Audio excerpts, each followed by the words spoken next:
Did you realize that when you tender a debt with a Federal Reserve note, or a bank draft, check, credit card, or other forms of money as opposed to actual money, you are not in any way making payment? You simply made a promise to pay. The Constitution and the law establish that the only lawful money is gold and silver coins. You cannot lawfully make payment with anything but gold and silver coins, unless the parties agree in advance to some other form of equitable value barter exchange.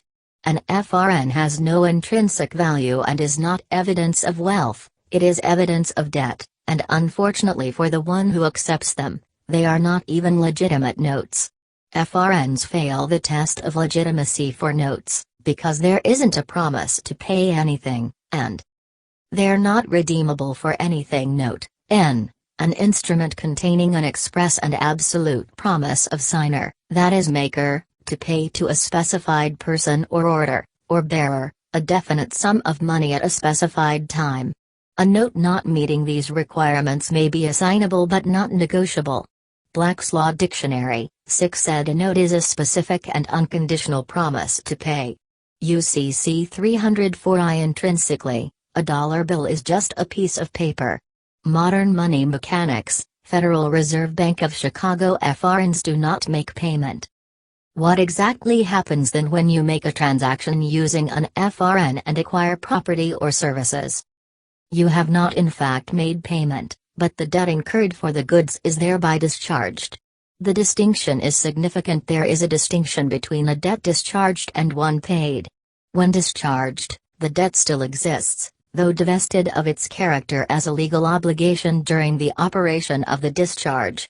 Something of the original vitality of the debt continues to exist, which may be transferred even though the transferee takes it subject to the disability incident to the discharge. The fact that it carries something which may be a consideration for a new promise to pay, so as to make an otherwise worthless promise a legal obligation, makes it the subject of transfer by assignment. Stanek v. White, 215 N.W. 784. About all a Federal Reserve note can legally do is wipe out one debt and replace it with itself, another debt, a note that promises nothing. If anything has been paid, the payment occurs only in the minds of the parties in the idea sphere, not the real world. The Miracle on Main Street, by F. Tupper Saucy. A bona fide note can be used in a financial transaction to discharge the debt, only because it is an unconditional promise to pay by the issuer to the bearer. Is a Federal Reserve note a contract note, an unconditional promise to pay? At one time the Federal Reserve issued bona fide contractual notes and certificates, redeemable in gold and silver coin. Most people never saw or comprehended the contract. It went largely unread because the Federal Reserve very cunningly hid the contract on the face of the note by breaking it up into 5 separate lines of text with a significantly different typeface for each line, and placing the president's picture right in the middle of it. They even used the old attorney's ruse of obscuring the most important text in fine print. Over time, the terms and conditions of the contract were diluted, until eventually they literally became a nothing. Step by step, how to kill a commercial court case. One effective remedy I see for getting these BAR mafia and corporate gangsters off your back is to make them see the dials on their cash registers are spinning backwards. The proper implementation and use of Internal Revenue Service Forms W9, 1040 volt, 1099A, 1099 OID, 1096, etc., appears to be effective in dealing with the corporate gangsters, foreign BAR agents and executive trust administrators. Each time I've mailed them in certified or walked up to the window and asked to speak with the head teller, clerk, of the commercial court, they don't seem to want to do any banking business with you when they discover that it will not be profitable to engage, deceive or swindle you out of your Federal Reserve notes. Be willing to learn. Family and friends have their cases dismissed with a cease and desist order to vacate, with prejudice. This appears to be the closest remedy to a silver bullet that I have come across. I will never attempt to prove this remedy, and I have zero evidence that it is an effective approach beyond the personal testimony of the people who have walked into these private tribunals with IRS forms in hand and have come out unscathed or injured. I would suggest taking the time to learn and understand why this is effective before you attempt to wing anything unprepared. It helps when you think in terms of banking. The corporate courts are banks and are conducting banking business only, at the expense of freedom, life, liberty, and our pursuit of happiness in the American way. These private administrative tribunals are not administering justice. They are all municipal, corporate, and administrative only, which operate exclusively in commerce, in admiralty, and in equity. They don't want to play anymore when they see the dials and numbers on their cash registers spinning backwards.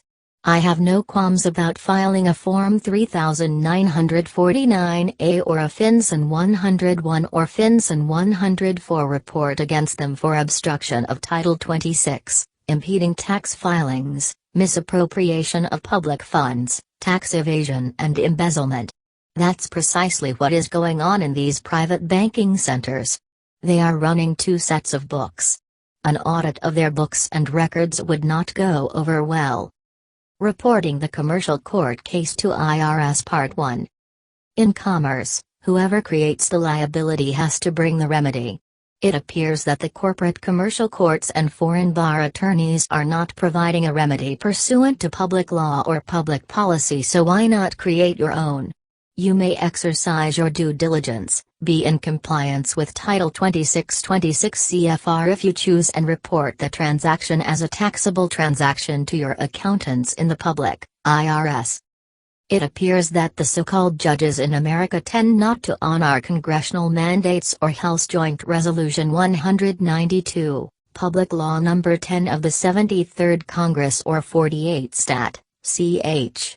48 Statutes at Large, pages 112 to 113, and Title 31 U.S.C. 2nd 5118, Money and Finance, or explain to us the resulting discharge of the obligation to pay under the bankruptcy of the United States. If it were me, I would attain the commercial administrator's or clerk's permission, agreement, to file an IRS 1099-A and 1099-OID on the case they have issued, bid, payment and performance bonds against the all-caps/legal name, straw party. You can do this by their arrogance in the form silence via certified mail. Silence in admiralty is fatal. The clerks, bankers, will never answer you. You will be dishonored by everyone in a foreign, corporate courthouse of admiralty and equity. You may file a letter of escrow instructions and notice for acceptance for value of the case with a notice of settlement report, to IRS, which gives you the right to file the 1099-A and 1099-OID into the commercial case file. I would assign a contract number on each letter. You will need time, date stamps on an IRS Form W-9, the A, OID, etc., from the clerk as supporting exhibits to be filed with the IRS. The IRS people will see what the case is valued at and will expect the tax to be paid. You should agree to pay any tax associated with the value you have assigned to the commercial court case. It appears that the corporate court officials steal our private exemption to avoid their tax liability under Title 26 and are not paying the tax on the commercial, market value of the case. This also calls for the filing of an IRS Form 3949-A Suspicious Activity Report with the Treasury and a FinCEN 101 and or FinCEN 104 reports, Financial Crimes Enforcement Network. You may ask the clerk at the window or in open forum, court, what the value of the case is, what the CUSIP number is, since you are aware that the case has been securitized and sold on the open market. The CUSIP identifier is proof that the case has been monetized and securitized. You are not supposed to know this. The prosecutor and clerk are planning to float the bonds out into the open market into investment pooling funds, for profit, to the benefit of retirement accounts. Ask the administrator or the clerk at the window to see a statement of account or demand that the clerk bring the ledger forward so you can see the breakdown of the charges to determine how the funds for case are being dispersed. If they don't provide you with this information, then you must inform the administrator and clerk, head bank teller, that if they refuse to provide you with this information, you will assess the market value of the case in box 4 or 5 or of the 1099A for whatever $2, $10 import charge you think the case is valued at. You have a duty to adjust and correct the tax records for John H. Smith with IRS. It might be a good idea and worth your while to let the IRS people know that you are just enforcing the contract you have in place and that it is not your intent to defraud, swindle, use any artifice or scheme to defraud or swindle, cheat or pull one over on the IRS, district director or anyone within the Department of the Treasury. Your filings, including the 1040, are being made with honorable intentions only. All rights retained. Without prejudice, without recourse. Once you have assessed the value of the commercial charges, in Admiralty, on the 1099A, you are the recipient of the profits and proceeds of the cusped case number on the OID. I would want to make it clear to the IRS that you are the sponsor for the credit to finance the municipal bonds and securities written and underwritten without your knowledge or consent. I would let the private, for-profit debt collector IRS know that you are willing to pay the tax on the actual value you have assigned to the case. You are the payer on the 1099A. The head teller, clerk, is the borrower on the 1099 OID.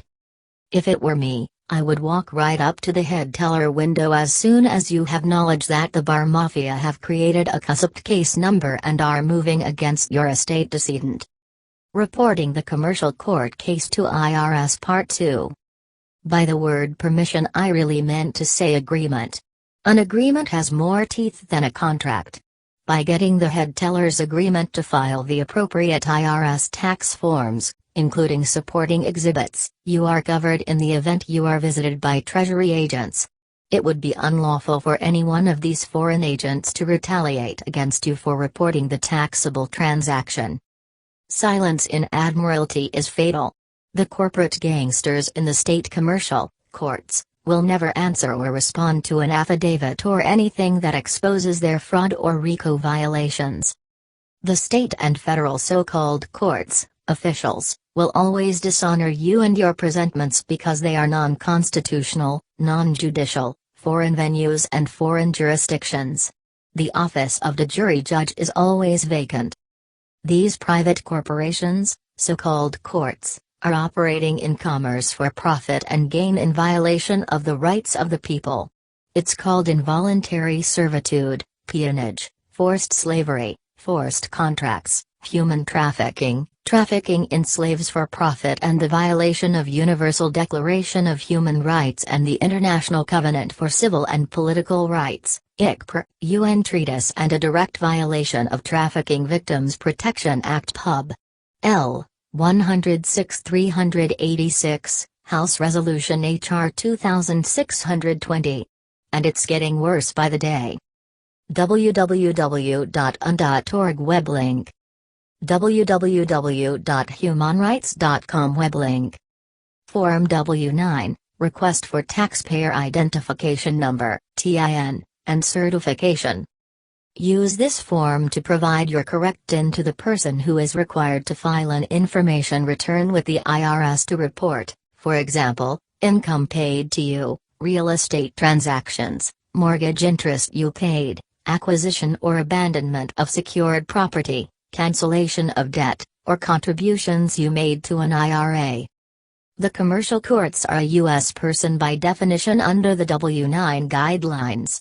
In your dealings with all of the commercial courts of Admiralty and statutory equity, I would proceed with a W-9 because when a corporation in commerce creates credit in your all-caps name, it is a taxable event.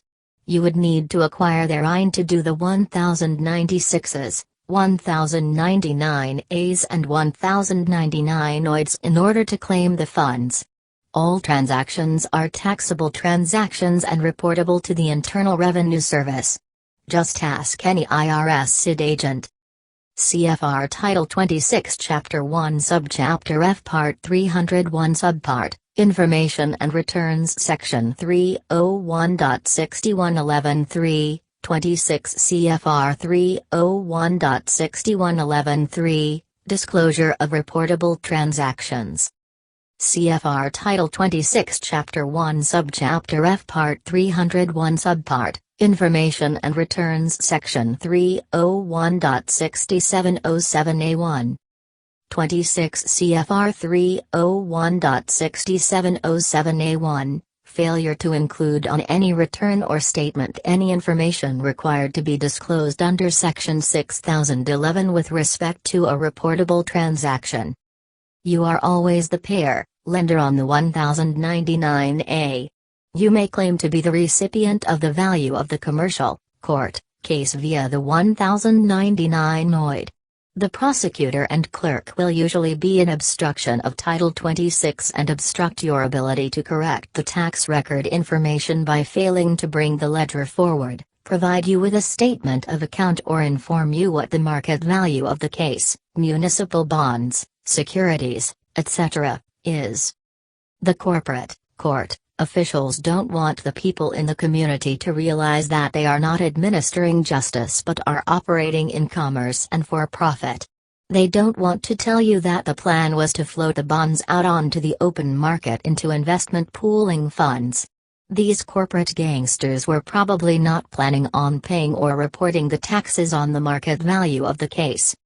When you file the 1099-A, the borrower, copy B, being the corporate court/DA/prosecutor are on the hook for the taxes they owe on the withheld funds for the taxable transaction in commerce. You receive no benefit from this commercial transaction. You may if you are willing to notify IRS and correct the tax records. Further proof of the taxable event is the fact that the prosecutor, district attorney in collusion with the corporate court clerk have assigned a QSP identifier to the commercial case that they obtained from CUSP Global Services, a subsidiary of Standard & Poor's. I have found that it is better to stay in honor. Dial 1-800-TAX forms to obtain the 1099-A, 1099 OIDs, etc. Hand the head teller of the commercial banking center his/her W-9 demanding their IN so you can correct the tax records for that particular taxable commercial transaction. Let the clerks know that you are reporting the case to the Department of the Treasury because you wish to be in compliance with Title 26 and have the interest returned to the principal. That's all. No motions to file, no commercial arraignments, no days missed from work, no commercial hearings, arguments, controversy or debate. Since the office of judge is always vacant, the executive trust administrator is administering the trust in the commercial case because we always fail to do it. The IRS Form 1099-A demonstrates that you are the payer on the CUSP commercial court case and the sponsor for the credit to finance this case. You are the recipient on the OID, the sponsor for the credit. The prosecutor is after your credit and you will be tricked into being the trustee and the surety on their negotiable instruments. The 1099 OID demonstrates that the value of all the municipal bonds and securities which are written subsequent to filing and opening of that particular commercial case will have to be returned to the principal. The clerk will agree that you will need the recipient B copy of the 1099 OID for your records. You are the recipient of all the profits and proceeds of the non-judicial case for the private corporation, court, who is moving against your person to commit fraud against a birth certificate trust account. It appears that the foreign BAR attorneys are trying to steal our credit by first creating credit in the all caps name. Apparently, the foreign bar attorneys don't want you to realize that the so-called courts are not administering justice. They are private banking centers operating in commerce, for profit. You're not supposed to know this.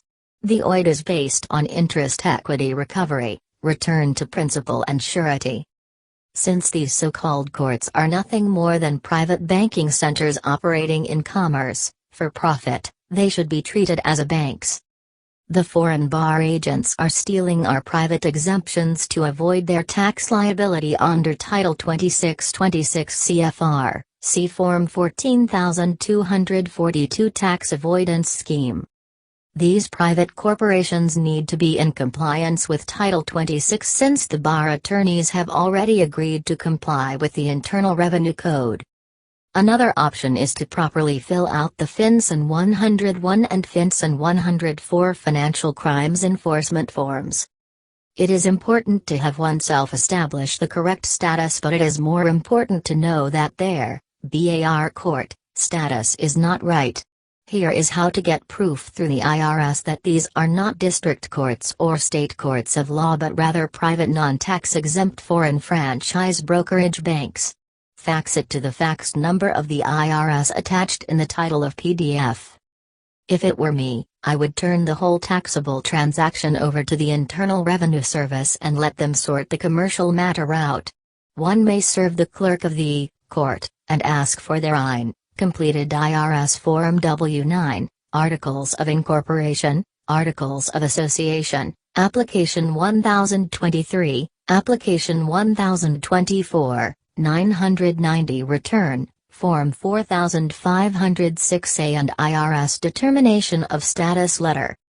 This formal demand should also include their CAFR, Comprehensive Annual Financial Report, with the proper codes and definitions to decipher it to track the trades and securities being held and/or invested. Fax a properly filled IRS Form 4506A on the Police Department, D.A.com, a corporate court, etc. Then when the response from the IRS is we have no record of this organization being tax exempt, fill and mail IRS Forms 3949A, 13909, and 211 with a copy of that response. Then use the administrative process to file a claim in the U.S. Federal Court of Claims in Washington, D.C. Note: government offices are tax exempt. Therefore, not tax exempt equals not government office, officer. For the record, to receive the IRS response timely, 28 WKS, one must use the fax or mailing address found on the most current 4506A instruction manual. This is not a form that has any benefit by physically bringing into your local IRS office. As you may discover, walking in the form may delay the required response significantly. FOIA request or IRS 4506A. You want to direct them here? I prefer to send the certified mail to get confirmation of service. FOIA.state.gov. If you sent one and there was no response, I would send another with a notice of default. I heard one could do a notary default and that the notary can send the judgment as a court officer. Yup. This is true. This info was from sedm.org Family Guardian website. 4506A. Fax to 513-263-3434, generic, government info letter, proof of .pdf. 13909, IRS form, tax exempt org complaint, referral, template.pdf. 3949A, IRS form, tax evasion, template.pdf. 211, IRS form, whistleblower, template.pdf. How to trigger an audit on all these 501c3 fake government securities fraud bar mafia hacks with their own shit. Report them to their insurance. And here's some stuff from Justin Nolan's post. The info was from sedm.org Family Guardian website. 4506A, fax to 513-263-3434, generic, government info letter, proof of .pdf. 13909, IRS form, tax exempt org complaint, referral, template.pdf. 3949A, IRS form, tax evasion, template.pdf. 211, IRS form, whistleblower, template.pdf. How to trigger an audit on all these 501c3 3. Fake government securities fraud bar mafia hacks with their own shit. Now, you need to get the certified apostate oaths and FARA statements for county clerks, and of these, county attorney, prosecutor, judge, bailiff, county CFO, Sec of State, State Attorney Gen, U.S. Attorney General, U.S. Postmaster, Provost Marshal, JAG, U.S. Treasurer Stephen T. Mnuchin, for CTOF and subrogation. Now you can enter those onto the record. And more. In the box 5 of the comments section of the IRS Form 3949A Suspicious Activity Report, I have found it helpful to handwrite the language below in order to elicit a response or to invoke an audit of the 2 sets of accounting books and records the corporate state courts are all running. Since the bankers and bar attorneys in the non-judicial, private administrative tribunals are not planning to pay the tax on the camarial value of the case or any of the municipal bonds and securities which are created, written and floated out into the open market into investment pooling funds, the IRS will generally act on a 3949A, when properly filed with supporting exhibits. IRS agents will not act until someone actually reports it. It might be of interest to include the Form 8300 and Form 13909. I, John Henry, for the family of Smith, am reporting suspicious activity for purposes of misappropriation of public funds and embezzlement, noncompliance and obstruction of Title 2626 CFR tax filings regarding a corporate transaction within the Hartford Superior Court, Commercial Court Case No. 04316 CV 0815 HB. The clerk at the window is in obstruction of my tax filing with IRS by refusing to provide their IN on the Form W-9 request for taxpayer identification and certification. The clerk of this superior court is impeding my tax filing with IRS for purposes of correcting the administrative process with the corrected Form 1099 annoyed filings with the Internal Revenue Service. I am the sponsor for the credit to finance this case and the interest must be returned to the principal. Form 211, Application for Award for Original Information. The IRS Form 211, Application for Award for Original Information, is the form that whistleblowers must complete and submit to the IRS in order to perfect a claim for an award under Internal Revenue Code Section 7623A or Section 7623B. The Form 211 must be filed with the IRS Whistleblower Office in Ogden, Utah, with the whistleblower's original signature signed under penalty of perjury. If the Form 211 is not signed, the IRS will not accept the claim and will give you a limited amount of time to sign and return. Internal Revenue Service, Criminal Investigation Division, Box 192, Covington, Kentucky 41012. Report these corporate courts for securities fraud.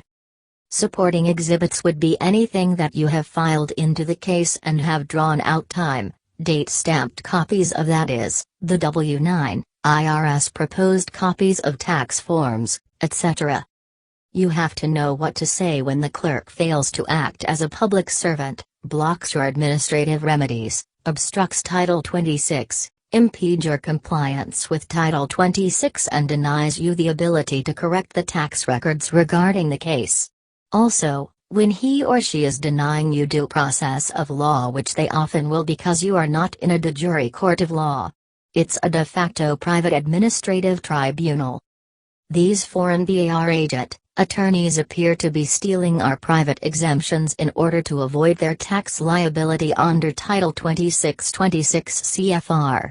I believe that the IRS would interpret this as an avoidance of tax liability, misappropriation of public funds, piracy, extortion and embezzlement if reported using a Form 3949A and FinCEN 101-104, Financial Crimes Enforcement Network, to the Department of the Treasury. The IRS cannot act unless you report it. Remember, all of these private administrative tribunals referred to as courts are accountable. They are not courts of law while operating as private banking centers. The foreign BAR agent, attorneys will run their piracy, extortion racket, RICO violations, until they break the backs of the American nationals within the 50 state republics. See 28 U.S. Code Section 2041, Deposit of Monies in Pending or Adjudicated Cases. I would suggest bringing IRS Form W-9s with you at the start of banking business if you plan on making a special appearance by special visitation in one of these private administrative tribunals referred to as courts. A simpler way of putting these corporate gangsters' feet to the fire in the corrupt corporate court systems of Admiralty and statutory equity, might be to just fill out and send IRS Forms 211 and the 3949A Suspicious Activity Report with your case information created against your ins legis trust entity. Attach IRS Form 3949A to their 211 form and mail both forms to both addresses. It might be worthwhile to wait until the last minute. This ensures the IRS does not receive them or open their investigation before the tax filing deadline, which will also prevent the so-called judges who ruled on any cases in 2020 from claiming their bonus commission taken from your trust and being reported as income before the cutoff date to file. If it were me, I would ask for the IRS determination letter in response to the W-9 filing. This letter says IRS agrees that they are tax exempt. This letter should show that they are a charitable organization and that they do not have to pay tax on any monies tendered. Absent this letter, they are not tax exempt. They must have W-9 and IRS determination letter to be deemed tax exempt. Don't just get the commercial administrators, get the corporate courts, the court clerk and the city or county. To obtain a determination letter applying to a specific set of facts, or to send copies of amended documents write or fax to Internal Revenue Service. Exempt Organizations Determinations. Room 4024. P.O. Box 2508. Cincinnati, Ohio 45201. Fax, 855-204-6184. If this ever happens again, let me know. The commercial courts do not have proper venue or jurisdiction, and the corporate gangsters who run, control and own these privately held, privately owned foreign corporations do not have proper standing to sue. There was not any claim stated upon which relief can be granted against NEAL, Federal Rules of Civil Procedures, Rule 12b, 6. Legal tender defined. The primary basis for counterclaims is that all commercial instruments such as promissory notes, credit agreements, bills of exchange and checks are defined as legal tender, or money, by the statutes such as 12 U.S.C. 1813 L. 1. UCC Section 120124, Section 3104, Section 81029, Sections 9129, 11, 12b, 49, 64. Legal tender under the Uniform Commercial Code, UCC, Section 1200-124, Official Comment. The referenced official comment notes that the definition of money is not limited to legal tender under the UCC. The test adopted is that of sanction of government, whether by authorization before issue or adoption afterward, which recognizes the circulating medium as a part of the official currency of that government. The narrow view that money is limited to legal tender is rejected. In light of the holding of Guaranty Trust Company v. Henwood, 307 U.S. 247, 1939, a federal U.S. Court of Appeals ruled on Title 31 U.S.C. 5118. As of October 27, 1977, legal tender for discharge of debt is no longer required. That is because legal tender is not in circulation at par with promises to pay credit. Requirement of repayment of debt is against public policy, since legal tender was not loaned, nor in circulation. They cannot demand payment in any particular form of coin or currency, or legal tender and repayment, or payment, need only be made in equivalent kind, a negotiable instrument. HJR 192, Public Law 7310 and Title 31 U.S.C. 5118 prohibits banks, creditors from demanding any specific species of payment. All banks must process lawful United States currency. Failure to do so is interference with commerce, a felony under the RICO Act, 18 U.S.C. 1951. If you believe you have a lawful reason to dishonor this negotiable instrument, you must return it to the agent above with lawful reasons fully stated and cited, sworn under your unlimited liability. Failure to provide lawful reasons, or to misdirect this instrument, is grounds for a complaint to the FTC under the FTCPA, Fair Debt Collection Practices Act, 15 U.S.C. 1692 A1. It is your duty to honor this instrument for payment, to know, abide by and operate under the law. 18 U.S.C. 8 applies. Commercial instruments are legal tender for the payment of debt in accordance with 31 U.S.C. 5118 and other statutes, code. Failure to process and credit the intended account will result in a request of the Postal Inspector's Office to investigate and audit the account's balance sheet. Optional, and file IRS Form 3949A information referral to the CID, Criminal Investigation Division, of the IRS. The UCC, Uniform Commercial Code, defines a negotiable instrument as an unconditioned writing that promises or orders the payment of a fixed amount of money. To be considered negotiable, an instrument must meet the requirements stated in Article 3. UCC, Article 3, Negotiable Instruments Section 3104. Negotiable Instrument. A. Negotiable instrument means an unconditional promise or order to pay a fixed amount of money. B. Instrument means a negotiable instrument. FRNs worthless.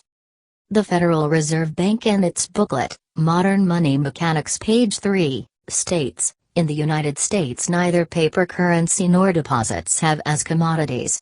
Intrinsically, a dollar bill is just a piece of paper, deposits merely book entries. The giving a Federal Reserve note does not constitute payment. See a chart v. Commissioners CCA, 42 FD2D 158. The use of a Federal Reserve note is only a promise to pay. See Fidelity Savings v. Grimes, 131 P2D 894. Legal tender, Federal Reserve notes are not good and lawful money of the United States. See Raines v. State, 226 SW 189. That, Federal Reserve notes do not operate as payment in the absences of an agreement that they shall constitute payment. See Blackshear Manufacturing Company v. Harrell, 2 SE 2D 766. Federal Reserve notes are valueless. See IRS Codes Section 1.1011, 4657, CCH.